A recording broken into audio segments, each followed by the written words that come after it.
Welcome to the Reese Report. I am Andrew Reese, the Mouth of the North, and we are back. But you haven't seen us for a while because, we've been kind of watching the Jays a little nervously. They went on a crazy run and then they came back to the pack a little bit.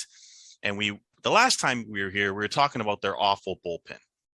So now that the season has ended and the Jays have missed out on the playoffs by one game, I have brought back my expert, not Phillips and not Martinez or all these other guys. I brought back my expert, Mr. Dougie J's himself, Simon Skip Broder. How are you?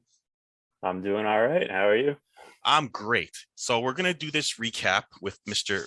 Simon, Mr. Skip, and I'm gonna give you my thoughts on the season, and we're gonna talk about the future of the Jays, which is bright but has a lot of dark clouds in the forecast. But we'll see if Skip agrees with that or not. As you guys know what to do. Please subscribe. Please share our videos so more people can see us. I will be doing that for sure, as will Simon. And you can find Simon on Twitter talking about the Jays and the Raptors a lot at Dougie Jays. Myself at the Reese Report. So you know what to do. Watch us, enjoy, and get ready because this is going to be a good one. So I'm going to start off by saying the Jays had a good season. They surprised many, including myself, after a 23-28 season the prior year. They ended up winning 91 games and missed the playoffs by one game. Now, this is going to come across as a rant/question, so hear me out. How does a team with two MVP candidates, with a record second base home run champion, or second base most career home runs of all time, because Vladimir Guerrero was the champion, the AL innings leader and ERA leader, and most likely Cy Young Award winner, 4 players with 100 RBIs or more, 7 players with 20 home runs or more, leading the MLB, the major leagues, in home runs with 262, with a run differential of 183, with a very good closer in Jordan Romano, and with the AL hits leader. How does this team not make the playoffs? Well, I'm going to answer the question first. Because of the god-awful bullpen. That's why the Jays didn't make the playoffs. They blew over 30 games this season with the lead late in ball games from the 6th inning on. They blew 30 games. Not only was it the bullpen, because I've killed the bullpen all year, and it's pretty obvious that early in the middle of the season and early on, the bullpen just killed the Jays. They lost a lot of games. Started the season 12-12, and then mid-season, they just blew so many games despite having probably the best lineup in baseball. I also believe that the slow to react management, realizing just how bad the bullpen was, the slow to react management also cost the Jays crucial games and time to win games. Knowing they were coming back to Toronto, knowing that they needed to fix this, they waited till 2 weeks before the trade deadline instead of doing it when the problem existed. The trades, some of them worked out, some of them did. Barrios was very good, sometimes not very good. Brad Hand was an absolute abomination and will go down as a very bad trade. Simber was up and down. But I'll let Simon go through some of the trades I may have forgotten. Simber was very good. Let me just say that. Okay. Simber was very good. He was up and down. He had some moments that I saw where he blew some games and looked nervous on the mound. We also had Manoah, who was incredible. And our starters were 3rd in ERA. So I believe it was the bullpen and the management slow to react to the bullpen problems, and also not getting arms in the offseason and only focusing on hitting. Skip, that's what I think happened. Now, you tell me what you think happened with this Jays season and what cost them a playoff spot. Well, yesterday I watched a video. I think I sent it to you about the 2010 San Diego Chargers. Yes. And that was a team that finished 1st in the NFL in offense and 1st in the NFL in defense and missed the playoffs. Yeah. And you listen to that and you say, how is that even possible? Mm-hmm. And that team was so bad on special teams. They blew so many games of special teams that Mhm. even though they were the best team in football by a wide margin, Mhm. they finished 9-7 and they missed the playoffs by a game. I don't think the Jays are quite on that scale in terms of what happened to them this year, Mhm. but there's a lot of echoes of that team, right? Where it's like, this is a really good offensive team. This team pitches really well, Yeah. and they just blew too many games, Yeah. and they blew too many games, and they didn't make the playoffs. And it's, I just, first of all, I want to say, regardless of what happened at the end, this season is absolutely an unmitigated success. Mhm. It was a very good season. I don't think anyone expected them to win 91 games going into the season. I don't think anyone expected them to have a Pythagorean record of 99 wins going into the season. This was a really good team that had a couple of weaknesses that just weren't patched quite in time. Mhm. I Yep. think by the end of the year, they were one of the best teams in baseball. And I said that as soon as the trades were made at the deadline. I said, once this team got Barrios, once this team shored up its bullpen a little bit, although the trade deadline trades didn't work out particularly well, Mhm. um, this team could take anyone. And we saw that down the stretch. They were a terrific team down the stretch. The problem was that, as we saw, they they literally went 4-6 in 10 games. They had a great September. They go 4-6 in 10 games, and they fall out of it. And that's because they had such a hill to climb that it was just hard. It was just always going to be hard. Mhm. And we got excited when they vaulted themselves into that playoff spot, into that first wild card spot. But at that point, you have no room for error, and you're already at the end of your hot streak at that point, and you have no room for error for the rest of the season. So I think they had a very good season. I think what we saw this year is that this team was a work in progress from start to finish, right?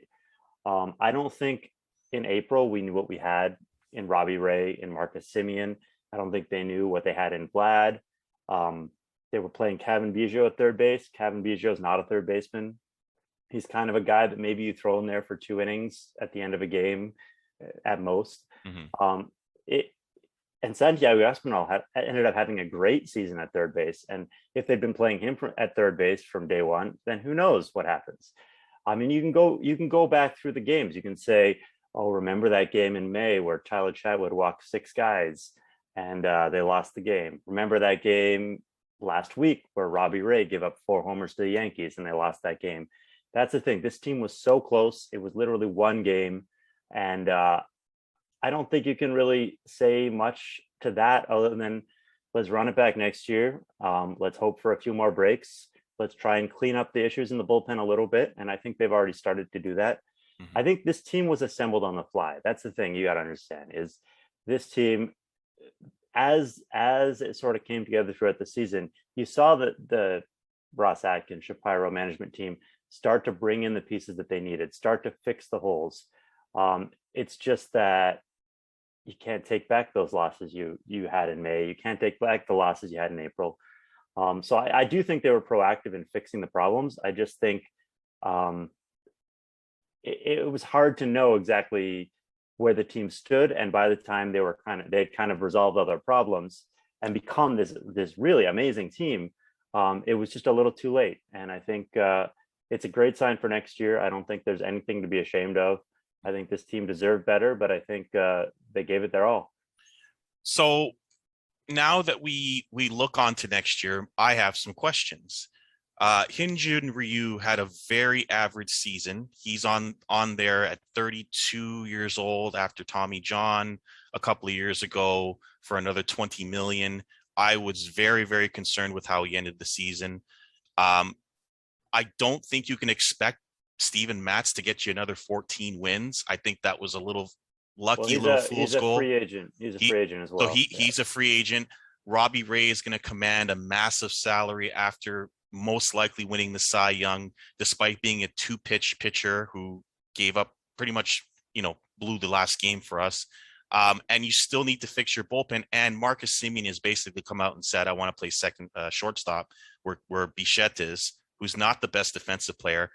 And that's a signal to him that, okay, I'd like to stay, but I want to play shortstop, which could cause some issues. So there's a lot of questions on this team, Skip. What do you think happens? Well, I think that's kind of the one thing that makes you nervous. That's kind of the one thing that made me nervous like during the season, is you have your two of your three best players are free agents at the end of the year. So whatever gains you make this year, you're going to have to make up for that. Because if you think about it, You go by wins above replacement. If you take that stat literally, so Robbie Ray was a let me see if I have it here. Robbie Ray was a 6.7 WAR by Baseball Reference. Semien was a 7.1 WAR by Baseball Reference, and Matz was a 2 WAR by Baseball Reference. You add that all up, that's 18 wins. So if you take that literally, you take a 91 win team and you subtract 18 wins. That's 73 wins. That's a 71 and 91 team instead of a 91 and 71 team. Yeah. Now that's not entirely fair because I think you should take those wins from their Pythagorean record, like what the run differential was. So I think if you do that, it's basically a 500 team. So I think the way you approach this offseason is to say, okay, if we lose them both, we're in theory a 500 team. I mean, that's very, very broad strokes. Right. There's a lot of other things that are going to happen. But what you have to do is you have to say, okay, let's bring back one of those guys. We're not going to get both. They're going to, between the two of them, it's going to be like 400, 500 million. You're not going to bring back both. Yeah. Let's bring back one of those guys. Let's make our baseline like 85, 86, 87 wins, and then fix the rest of the roster around there. Yeah. So then you have to sit down and you have to decide, is it Ray or is it Semien? And I think that's a bit of a tough call. I think from my experience, a number one starter is what you want. You need a guy who can go out there when you need to win a game.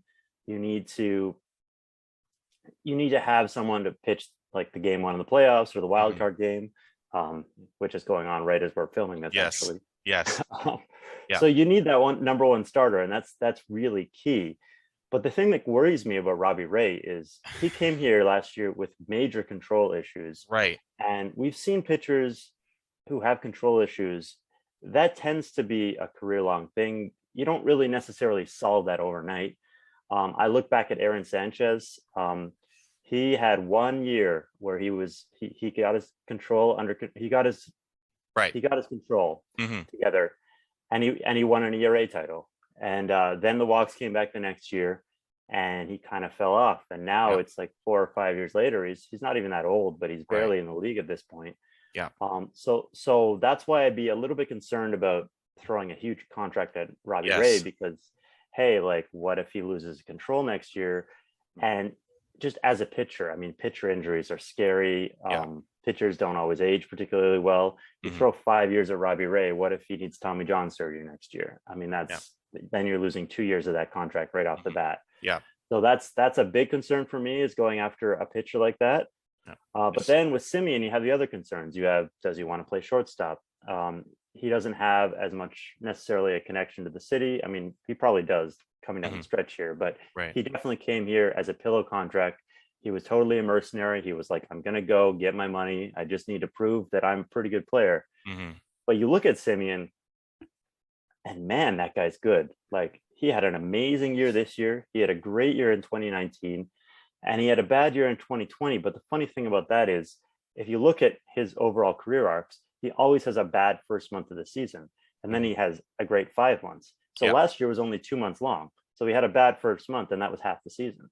So I think we can safely say that Marcus Semien is a really elite talent. He kind of does everything for you. He plays a premium defensive position. He runs. He hits for power. He's a really nice guy to have on the roster. But then I go back to this thing about the pitcher thing, where it's like, you can cobble together an infield. You can bring in a guy who plays good defense, and a guy who can pinch hit, and a guy who can do this, and you can make up that ground a little bit. It's tough to replace a front of the rotation starter. Yeah. And then you go back to Robbie Ray, like he was here last year. He has a relationship with Pete Walker, who maybe figured him out. So maybe he wants to come back. Yeah. So it's going to be really tough. I think they have to table huge offers to both of those guys and just sort of say, the first one to sign, you're coming back. Yep. I think that's really how you have to go about it. I don't think you can be picky at this point. You also have Teoscar Hernandez, who had a massive year, who you're going to have to pay in 1 year as well. So that's something to think about. And I've also heard that Marcus Stroman may be interested in coming back. Would you bring back Marcus Stroman? Would I personally bring back Marcus Stroman? Yeah. I love Stroman, man. Yeah, so do I. He's awesome. I think I have a hard time seeing it with the way that things fell out with the management team. I do too. Left. Yeah. It really seems like the management team didn't like him more than that he didn't like them. Correct. So I think what he's saying is, hey, like, yeah, I loved my time in Toronto. I love the fans. I'm a free agent. Like, let's go get this done. Hmm. But that's not the same thing as getting tabled an offer. I Yeah. mean, maybe it's a different situation now that this team is Hmm. competitive. Maybe that stuff goes out the window. The concerns they had when they were rebuilding. Maybe that is just where it was like you're in the wrong part of your career for what we're building here. Right. And now that we're kind of ahead of schedule, let's bring you in. Hmm. A lot of it'll depend what happens with Mats, what happens with Robbie Ray, Right. what happens with Simeon. I mean, Mhm. just where's the money going? Because Right. I think at this point you have to focus on reinvesting your money in who you have. If you're talking about big contracts, I think they can go out and sign like a middle infielder for $5 Right. million or Right. something. But I Right. think if you're talking about a $200 million contract, you got Mhm. to start with Robbie Ray and Marcus Simeon and work from there. If those guys both go somewhere else, then maybe you start throwing money around in free Right. agency. But we Right. also don't know how much money they have to spend because Yes. they do have, like you said, the Ryu contract, the Springer contract, Hmm. a lot of guys heading into arbitration. Yeah. I would imagine that they're gonna throw some money at this, but I just don't know where their ceiling is. Yeah. So heading into the season, as we talked about this before the season, I was very concerned that they had no arms, including the starting pitching. And we got, I would say, a surprising season from Ray and a surprising season from Mats. And we had Alec Manoah come up and look like Kerry Wood, look like an ace, and He his was future amazing. Yeah. looks incredibly bright. I think he was 10th in the majors in ERA. So, um, how concerned, if I'm a Jays fan, how concerned should I be about this being fool's gold this year and that maybe they overachieve the pitching staff? And if that is the case, then you might drop off more than you think, despite the prowess at hitting, also not having a bullpen that you can rely on. That's always a concern in baseball. That happens all the time in baseball.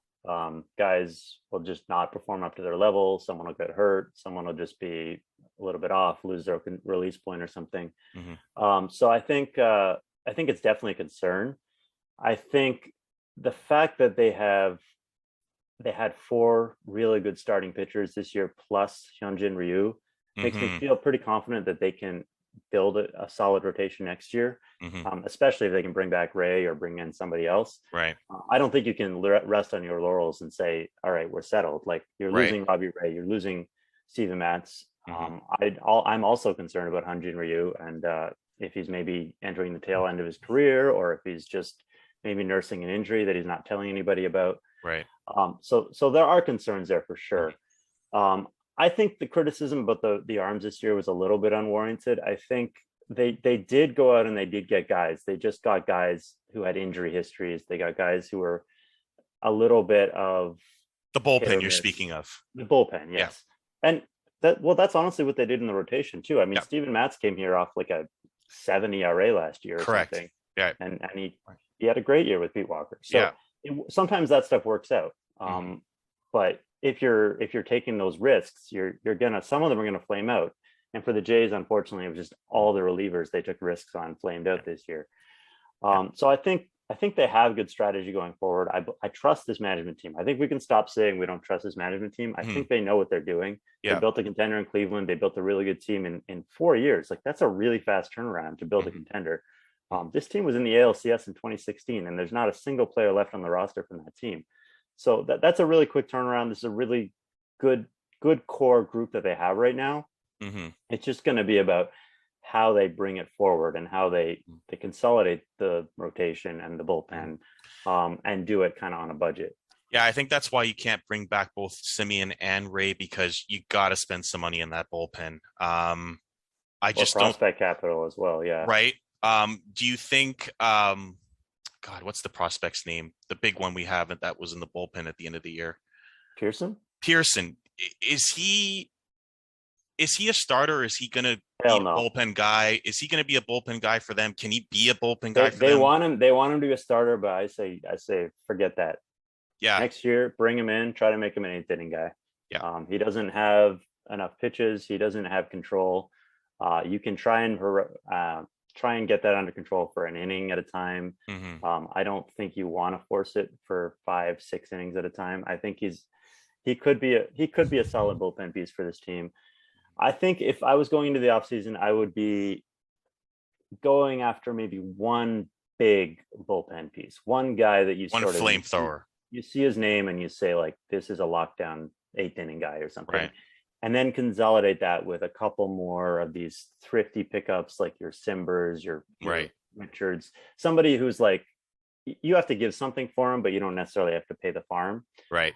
So I think they should be going out and they should be looking for maybe 3 or 4 arms. But I would just say one guy that makes you sit up and say that's a name or that's a guy who has really good stuff.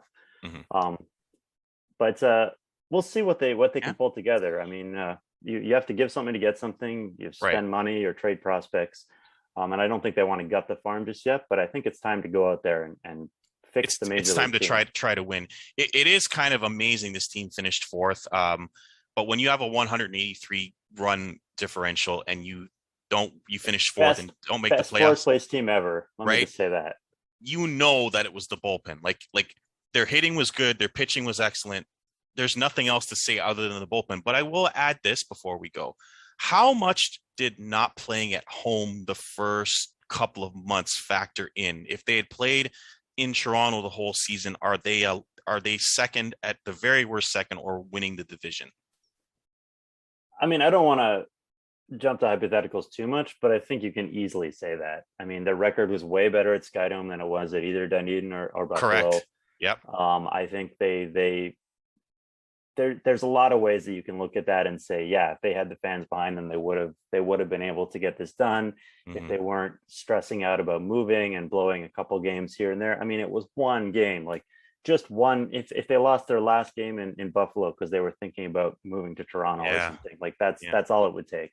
Yeah.